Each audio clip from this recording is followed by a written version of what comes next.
Karena apabila baik sangka kita kepada Allah Subhanahu wa ta'ala berbalik menjadi buruk sangka, apabila kita tidak memelihara jiwa kita di atas berbaik sangka kepada Allah Subhanahu wa ta'ala, beliau berkata, in dhanna bi khairan falahu wa in dhanna syarran falahu. Apabila seorang berbaik sangka kepada Allah, maka atasnya, dan apabila seseorang berburuk sangka kepada Allah, maka atasnya pula. Assalamualaikum warahmatullahi wabarakatuh. Pemirsa Al-Akhbar yang dimuliakan oleh Allah Subhanahu wa ta'ala, apabila kita mencermati apa yang terjadi saat ini, bagaimana Allah Subhanahu wa ta'ala memberikan ujian kepada kita semua. Ada yang namanya musibah, banjir, tanah longsor. Demikian pula ujian-ujian yang lainnya, gunung meletus di berbagai belahan Nusantara. Demikian pula ada ujian yang lainnya, yang namanya banyak di antara saudara kita yang tidak mendapatkan lapangan pekerjaan yang layak. Ujian-ujian ini datang kepada saudara-saudara kita kaum muslimin silih berganti. Satu dengan yang lainnya datang terus menerus menimpa kepada kaum muslimin, yang mana semua ini terkadang menyebabkan satu hal atau satu perkara yang besar di dalam jiwa seseorang tatkala ia goncang, tatkala jiwanya tidak menentu, tatkala hatinya menjerit, tatkala kesempitan itu menyesakkan dada, yaitu su'udzon billah, berburuk sangka kepada Allah Subhanahu wa ta'ala. Semoga Allah Subhanahu wa ta'ala menjauhkan kita dari satu perkara ini. Berburuk sangka kepada Allah adalah satu hal yang besar, yang mana hal ini dihembuskan oleh syaitan dan iblis kepada kita semua tatkala Allah Subhanahu wa ta'ala menurunkan ujiannya kepada kita. Di antara hal yang datang di dalamnya ujian, yang mana syaitan membisikkan berburuk sangka kepada Allah tatkala kita diuji, yaitu dengan kematian.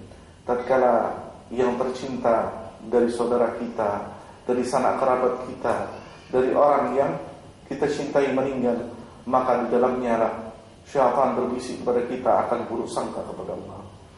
Dan lawan dari itu adalah satu perkara yang penting, satu perkara yang menjadi penting di dalam kehidupan seorang muslim, satu bagian dari tauhid yang tidak akan sempurna tauhid seseorang kepada Allah Subhanahu wa ta'ala kecuali dengannya, yaitu bagaimana seorang muslim menjaga baik sangkanya kepada Allah Subhanahu wa ta'ala. Imam Muslim dan Imam Bukhari di dalam kitab sahih mereka berdua, sebagaimana diriwayatkan oleh Abu Hurairah radhiyallahu anhu, Nabi sallallahu alaihi wasallam bersabda dalam sebuah hadis qudsi, Allah Subhanahu wa ta'ala berkata, ana inda dhanni abdi bi, sesungguhnya aku, kata Allah Subhanahu wa ta'ala, sesuai dengan persangkaan hambaku atasku, kata Allah Subhanahu wa ta'ala. Hadis ini sungguh amat penting di dalam kehidupan kita semua, dan hendaknya kita memperhatikan hadis ini dan juga kondisi jiwa setiap di antara kita. Karena apabila baik sangka kita kepada Allah Subhanahu wa ta'ala berbalik menjadi buruk sangka, maka sungguh ini suatu hal yang jauh dari apa yang diperintahkan oleh Allah Subhanahu wa ta'ala. Mengapa husnudzan, berbaik sangka kepada Allah Subhanahu wa ta'ala adalah sesuatu yang penting di dalam kehidupan kita semua? Yang pertama, Allah Subhanahu wa ta'ala memerintahkan perintahnya dan melarang larangannya. Apabila kita tidak berbaik sangka kepada Allah Subhanahu wa ta'ala, maka kita akan bingung atau tidak menentu di dalam melaksanakan perintah dan larangan Allah Subhanahu wa ta'ala. Kemudian yang kedua, Allah Subhanahu wa ta'ala menjalankan ketentuannya, menjalankan takdirnya kepada kita semua. Dan di dalam takdirnya itu ada yang baik dan ada yang buruk, ada yang menyenangkan dan ada yang menyebabkan kesusahan, ada yang melapangkan dada kita dan juga ada yang menyesakkan dada kita. Apabila kita tidak memelihara jiwa kita di atas berbaik sangka kepada Allah Subhanahu wa ta'ala, maka sungguh kita akan terjatuh, kita akan terjerumus kepada buruk sangka kepada Allah Subhanahu wa ta'ala. Pemirsa Al-Akhbar yang dimuliakan oleh Allah Subhanahu wa ta'ala, Dalam lanjutan riwayat Imam Ahmad melanjutkan apa yang disebutkan oleh Rasulullah sallallahu alaihi wasallam. Beliau berkata, "In dhanna bi khairan falahu wa in dhanna syarran falahu."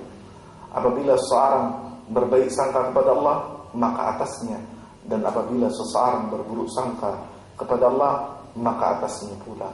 Hadis ini kembali memberikan pendidikan kepada kita semua agar mewaspadai jiwa kita, mewaspadai hati kita, mewaspadai lisan kita dari berburuk sangka kepada Allah Subhanahu wa taala di setiap perkara, di setiap hal yang menyebabkan seseorang sudah tidak wajar berpikir, sudah tidak normal dia mencermati akan satu perkara yang telah Allah Subhanahu wa taala tentukan baginya. Ketika datang melanda kepadanya satu hal yang menyesakkan dadanya, mungkin seseorang yang ia cintai meninggal, orang tuanya, ataukah anak yang ia cintai, ataukah istri atau suami yang menjadi belahan jiwanya. Demikian pula pekerjaan yang ia harapkan untuk mendapatkan nafkah, ia tidak dapatkan. Demikian pula kehidupan yang begitu menyesakkan dada sehingga ia menjadi hinaan orang di sana dan di sini. Ini menyebabkan seseorang tidak bisa berpikir atau tidak bisa ia menjadikan hatinya berbaik sangka kepada Allah. Yang terjadi adalah kesempitan di dada. Maka saudaraku, pemirsa Al-Akhbar dimanapun Anda berada, perhatikan masalah ini, sehingga jangan sampai kondisi yang Anda alami di dunia menyebabkan kita semua berburuk sangka kepada Allah Subhanahu wa taala. Rasulullah sallallahu alaihi wasallam sebelum beliau wafat, 3 hari sebelum beliau meninggal, beliau mewanti-wanti kepada kita semua. Kata beliau sallallahu alaihi wasallam, "Janganlah kalian meninggal seseorang di antara kalian kecuali kalian dalam kondisi membaikkan sangkaan kalian kepada Allah Subhanahu wa taala." Nabi sallallahu alaihi wasallam seorang yang mulia, seorang yang Allah Subhanahu wa taala baikkan, yaitu Allah jadikan ampunan baginya. Allah jadikan bagi Nabi sallallahu alaihi wasallam kesempatan pertama masuk surganya. Allah uji ia. Kalau kita membuka sirah nabawiyah, sejarah yang ditulis dengan tinta emas tentang Nabi sallallahu alaihi wasallam, bagaimana seorang nabi mengalami tempaan ujian. Tidak bisa makan berhari-hari. Beliau terpisah dari sanak kerabatnya, dipisah dengan anaknya, harus berhijrah dari tanah-tanah yang ia cintai, Makkahul Mukarramah, menuju kota Madinah Munawwarah. Semua itu ujian yang sangat berat. Namun beliau tidak pernah sesaat pun berburuk sangka kepada Allah Subhanahu wa taala. Para sahabat ridwanullah alaihim ajma'in, para sahabat yang mulia, Abu Bakar As-Siddiq, Umar bin Khattab, Utsman bin Affan, Ali bin Abi Thalib radhiyallahu anhum, dan sahabat-sahabat yang lainnya, mereka tidak pernah sedikit pun, sesaat pun memikirkan atau berburuk sangka kepada Allah Subhanahu wa taala. Bahkan waktu-waktu genting, saat-saat yang terjepit, di mana ketika itu mereka berada di antara posisi hidup dan mati, mereka tidak pernah sedetik pun berburuk sangka kepada Allah Subhanahu wa taala. Maka kita, seseorang yang hidup jauh dari masa mereka, manusia-manusia yang mulia, tentu tidak pantas bagi kita berburuk sangka kepada Allah Subhanahu wa taala. Seorang imam, Ibnu Abi Dunya radhiyallahu anhu, beliau mengarang sebuah kitab yang berjudul Husnul Dzan billah, berbaik sangka kepada Allah Subhanahu wa taala. Di dalam kitab itu beliau menukilkan sebuah athar dari sahabat Abdullah bin Mas'ud radhiyallahu anhu. Abdullah bin Mas'ud radhiyallahu anhu berkata, sesungguhnya hari yang terbaik yang diberikan oleh Allah Subhanahu wa taala kepada seorang hamba adalah tatkala ia berbaik sangka kepada Allah Subhanahu wa taala. Dan kemudian melanjutkan perkataan beliau, dan tidaklah seorang hamba berbaik sangka kepada Allah Subhanahu wa taala kecuali Allah Subhanahu wa taala akan memberikan persangkaan yang dia sangkakan kepada Allah Subhanahu wa taala, karena sesungguhnya kebaikan itu berada di tangan Allah Subhanahu wa taala. Maka tugas seorang muslim adalah menjaga hatinya, menenteramkan jiwanya agar senantiasa membaikkan persangkaannya kepada Allah Subhanahu wa ta'ala. Janganlah kemudian ia akibat peristiwa yang ia alami di dunia, akibat sesuatu yang mengganjal di dalam jiwanya, kemudian ia berburuk sangka kepada Allah Subhanahu wa ta'ala. Tidakkah kita mengingat bahwasanya Allah Subhanahu wa ta'ala memiliki nama-nama yang mulia dan sifat-sifat yang tinggi? Di antaranya Allah Subhanahu wa ta'ala memiliki sifat Al-Ghaffar dan juga At-Tawwab. Allah Subhanahu wa ta'ala yang maha pengampun dan juga maha menerima taubat seorang hamba. Lalu bagaimana bisa terbetik di dalam hati seorang hamba ia berburuk sangka kepada Allah, sedangkan ia mengharapkan ampunannya, ia mengharapkan Allah Subhanahu wa ta'ala menerima pertaubatannya. Allah menyeru kepada hambanya, qul ya ibadiyalladzina asrafu ala anfusihim la taqnatu min rahmatillah innallaha yaghfiru dhunuba jami'an innahu wal ghafurur rahim. Kata Allah Subhanahu wa ta'ala, katakan Muhammad kepada mereka, wahai hamba-hambaku yang mereka melampaui batasan Allah Subhanahu wa ta'ala, janganlah kalian berputus asa dari rahmat Allah Subhanahu wa ta'ala. Sesungguhnya Allah Subhanahu wa ta'ala menerima pertobatan dosa kalian semua. Allah mengampuni dosa kalian semua. Dan sesungguhnya Allah Subhanahu wa ta'ala maha pengampun lagi maha kasih bagi hamba-hambanya. Sungguh apabila kita seorang hamba yang tentram jiwanya di dalam persangkaan yang baik kepada Allah Subhanahu wa ta'ala, ayat ini, seruan Allah ini menenteramkan jiwa kita semua.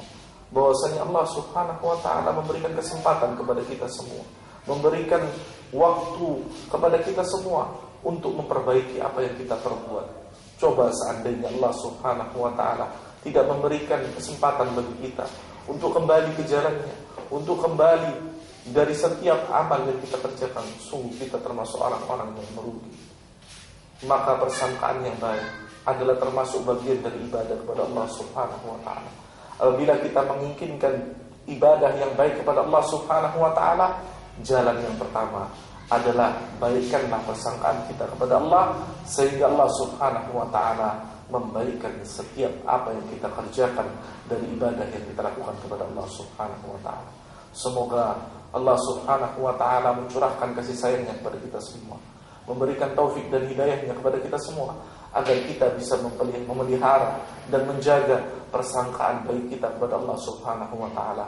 Apapun keadaannya, bagaimanapun kondisinya, dan setiap apapun yang menimpa pada diri kita, kita senantiasa berbaik sangka kepada Allah Subhanahu wa ta'ala.